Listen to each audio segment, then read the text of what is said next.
Nigerian nation. With the benefit of hindsight, this does not come as a surprise. Past American governments had once announced that Nigeria would break by 2015. When that did not happen, after 10 years, they are now taking deliberate steps to make it happen. It seems like the plot they are working on is to instigate a religious crisis in the country by provoking the Muslim population.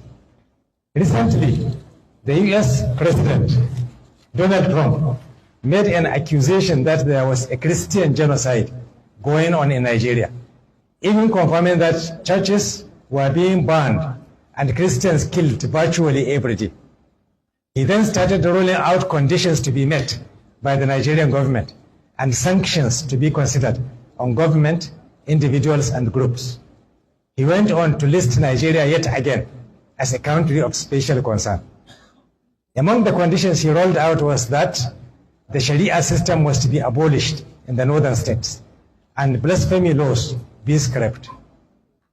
Then, last week, a group of Nigerians living in the US, led by one Dr. Ebenezer Obadere, senior fellow at the Council on Foreign Relations, visited the US Congress masquerading as so-called experts on Nigerian affairs to request the Congress to make the US government demand that the Nigerian government put pressure on the northern states to abolish the Sharia system and the Hizbah. At this juncture, we would like to make the following observations. One, even the British colonialists who conquered our land by force of arms could not altogether get rid of the Sharia system. Therefore, no foreign power can do it now, after more than 60 years of independence. Two, the Sharia system is an integral part of our constitution, which, in recognition of everybody's right to religious freedom, provided for three legal systems, namely the British common law, the Sharia personal law, and the customary law.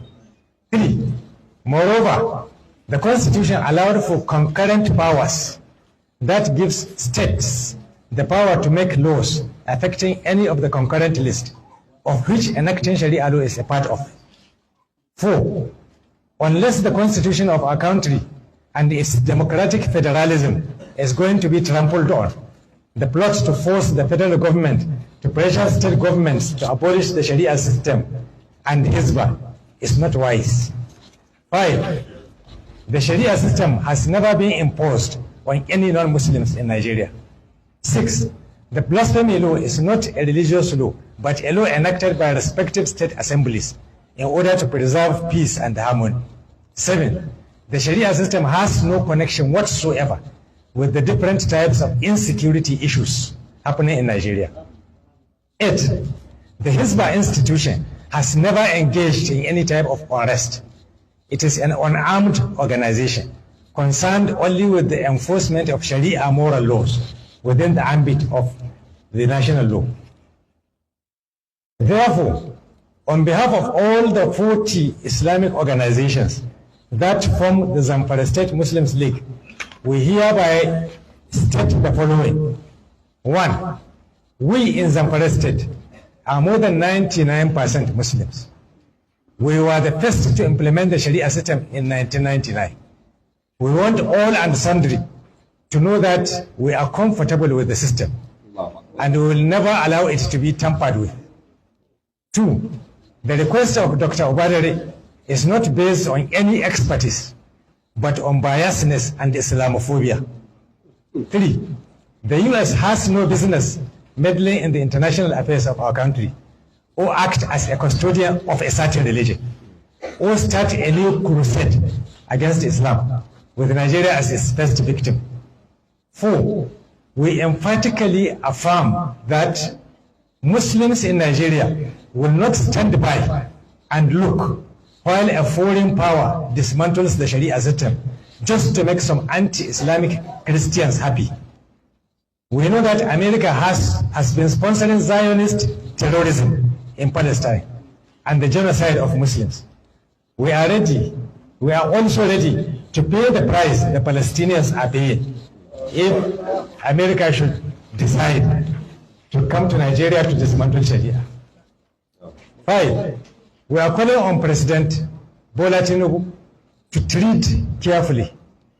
He should remember that he rose to power on the goodwill of Sharia-loving Muslim population of this country. 6, we also call on Muslim representatives in the Senate and the House of Representatives never to allow themselves to be used for the achievement of crooked objectives detrimental to the interests of those they represent. 7, we call on our governors and members of the respective houses of assemblies not to relent or give in on this matter. They must stand firm and ensure our freedoms in a sovereign Nigeria. We are also using this medium to appeal to our northern governors, especially the Sharia compliant states, to intensify efforts in protecting, safeguarding, and promoting the Sharia legal system in their respective states. 8, it is time for our traditional rulers to stand up and talk. The labor of our leaders past shall never be in vain. 9, our ulama and imams must stand up and talk. Imams must convey our message of resistance on all pulpits.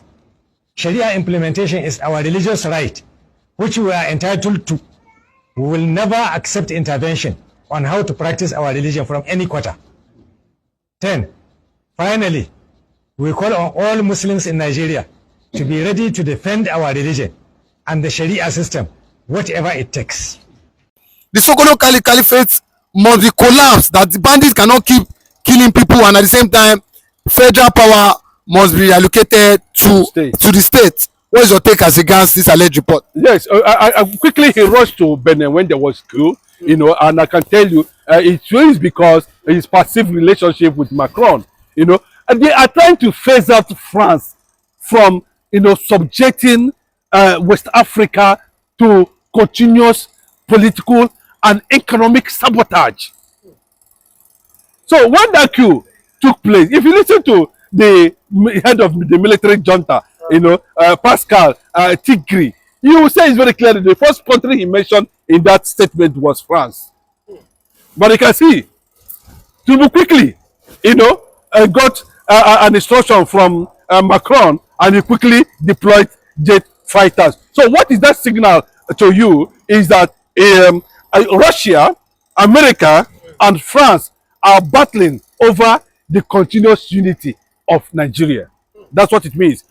There's an economic angle to it, and there's a political angle, you know, to it also. But let us leave that and face actually what we are discussing. We don't want to go deep and start telling you how gas deal, you know, become an economic political problem, you know, between America and Russia. You know, how the same resources in Africa become a problem between France, Russia, and America. We don't want, that's not what we're talking about. And while we are seeing Sahel nation pull out from ECOWAS and AU, you know, and form their own Sahel Confederate. That's another topic for another day. You know, but we don't want to go into that. But let us look at, you know, a secret memo that was leaked, signaling that whether Bola Ahmed Tinubu is going to carry out that particular, you know, impossible. A lot of analysts say it's an impossible thing. Already signals are coming from the north.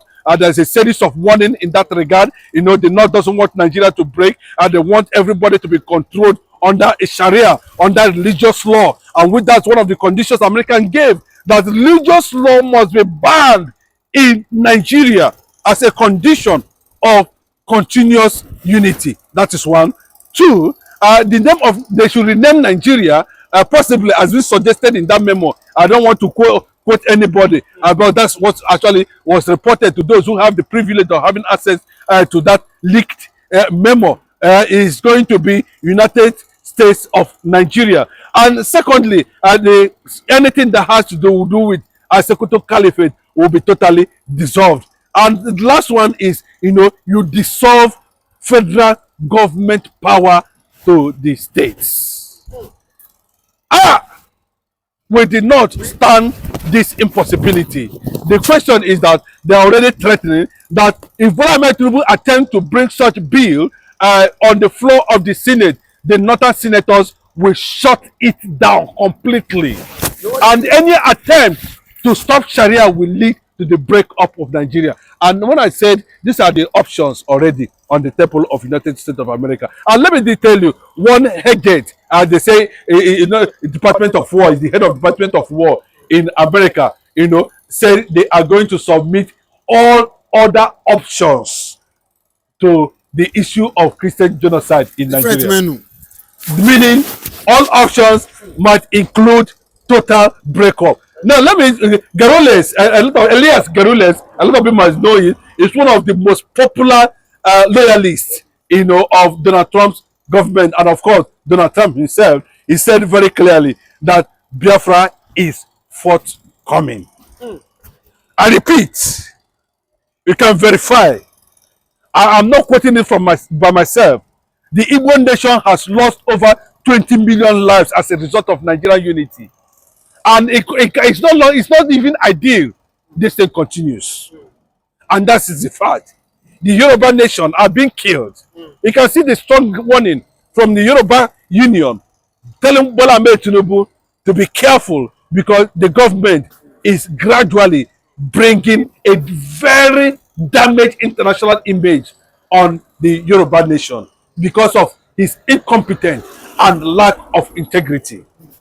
I quote, not be me talking, not go say na me talking. They are now your own people who are professionals, who are lettered. It's time to tell him that they don't understand the kind of government is what. The North is also accusing him. You are the one exposing Nigerian hidden secret to the world that made the whole world now focus on Nigeria. That's massive surveillance in Nigeria. Let me give you an insight to let you know that America has also landed here in Nigeria.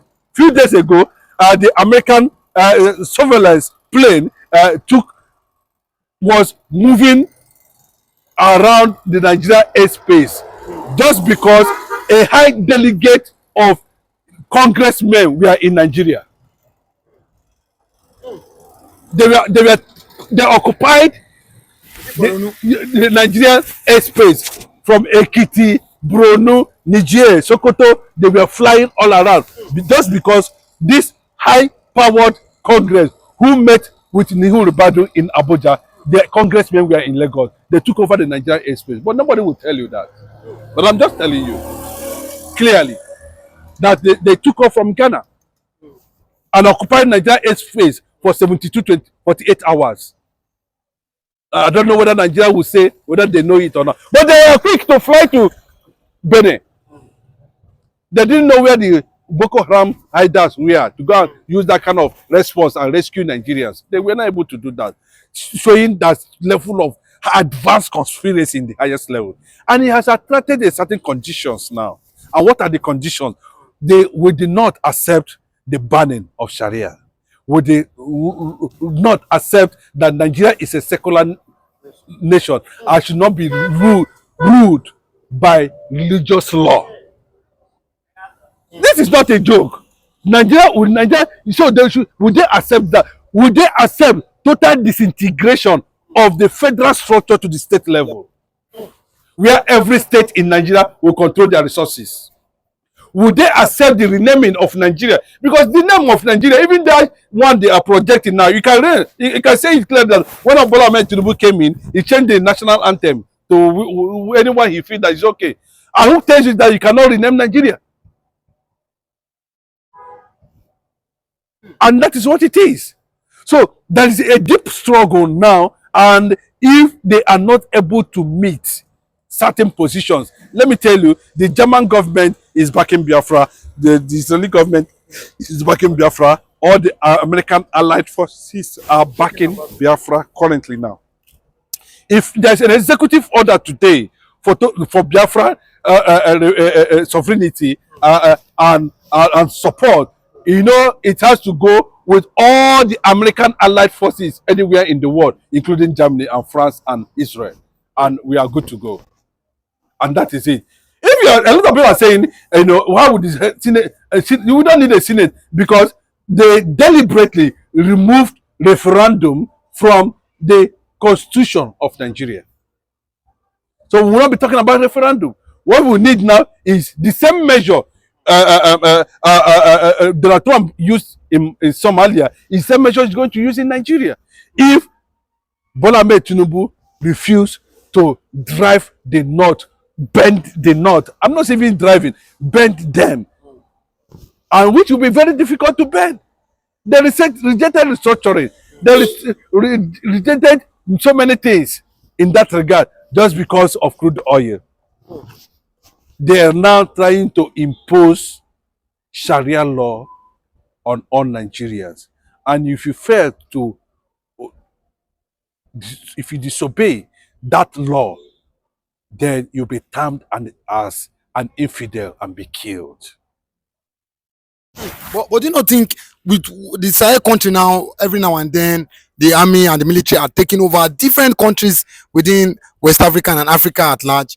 Do you not think, like just like what the Yorubas said, that they are warning Tinubu, they said you might be the next person, and we know that there was a failed coup 2 months ago. Do you not think eventually, if he's not careful, himself might face this challenge? No. See, that's why I'm saying very clearly. I think to an extent he's trying to fortify himself, but that fortification in terms of appointment and all that, does not change anything. And when the military want to strike, they will strike. Yes. And do not forget that, this is, you can never know them if they are planning it. So, currently now, the Bola Ahmed Tinubu have caused a lot of trouble for Nigerians. Yes, his government have shown incompetence. To an extent, he was appointing dead people and nominating dead people for ambassadorial, job. There was two or three people, not another, that have died years ago that he nominated as ambassadors. And these are government. These are people that say they are leaders. How will you justify that? Somebody have dead for years, you don't know that the person is dead, you nominate them. Do you know what is called presidency? Government of the nation, federal republic, government. I don't understand. Okay, look at now. The Minister of Foreign Affairs is saying it very clearly, that those Bola Ahmed Tinubu appointed as ambassadors will not be accepted anywhere in the world. So what are we talking about? How do we get? I think what Sowore is trying to tell these people now, that I think a time has come for all of them to march to wherever Mazi Nnamdi Kanu is and apologize to him. So he said they must go and beg this man. Yeah, this man. I'm telling you, see, because it is becoming crystal clear. Nigeria has entered embarrassment mode. Nigeria has entered into a mode. They can neither see front, they can neither see back. They are the ones that dip themselves inside the mud, and stir it to an extent that all of them has become blind. They don't know who is dead to be appointed. They don't know who is alive to be appointed. That is why they said Nigeria is a disgraceful nation. All this is a sign of grass incompetence. But let me tell you, the world is no longer joking. For the first time in the history of the world, to tell you that Nigerian matter don't go some kind level. The congressmen in the United States of America, after the petition by Ted Cruz, who was once a presidential candidate in America, filed that application that there is a Christian killing genocide in Nigeria. The entire senators sat under a closed door meeting. They sat, the whole congressmen, all of them sat in a closed door meeting, and there was a resolution that was reached before this high-powered delegate that was saw now in Abuja just a day ago. What was the resolution? In a closed door meeting, they have agreed on something. Maybe Nigerian government did not know. Apart from that, the issue was also brought to the United Nations, if you can remember. I'm just giving you an insight that it will get to a point, the center cannot longer hold. It will get to a point of breaking, it will get to a breaking point where Nigeria's diplomatic lies and corruption can no longer pay. Imagine them paying 10 million US dollars to catch Mazi Nnamdi Kanu, to look for where Mazi Nnamdi Kanu is. Imagine them offering 500 billion. All this money you are offering up and down, you know, is it the solution to the problem facing Nigeria? Why is this people pretending over reality? Why are they defending? Even the same Bola Ahmed Tinubu went to United States of America under Jonathan and said there was killing in Nigeria. There's genocide in Nigeria. Matthew Kuka said so. Reno Mokri says so. Fene Fanekayode says so. In less than few years from now, these people have come and denied there's no Christian killing in Nigeria. Pastors who have aligned with this evil has come out to say so. Everything has been documented. Unfortunately for them, they didn't know that world leaders, independent research, civil society organizations are documenting. Now they have been brought as an evidence against Nigeria. And that is what they're saying. That the only option, if you can embrace it, support it. Then if you cannot embrace it, then American military footwear, soldiers, boots will step into Nigeria, and nobody was. After all, you want to you disvirgin airspace, and you say he called that. He said Benin is a foreign has sovereignty. The same thing you did in Benin. That's what Americans are going to do if you fell in that direction. And the North is saying no. The man from Yoruba land is also is saying that there will be no. If you bring Sharia, Nigeria will break. If you ban Sharia, Nigeria will break. If you stop Sharia, Nigeria will break. Then let everybody go and their separate ways so that you can go and do whatever you like in your region. It will be very painful because the Igbo man will be the highest person that will be in pain because he is more Nigerian than Nigerians. The problem of Nigeria is not the Igbo. The problem of Igbo is Nigeria.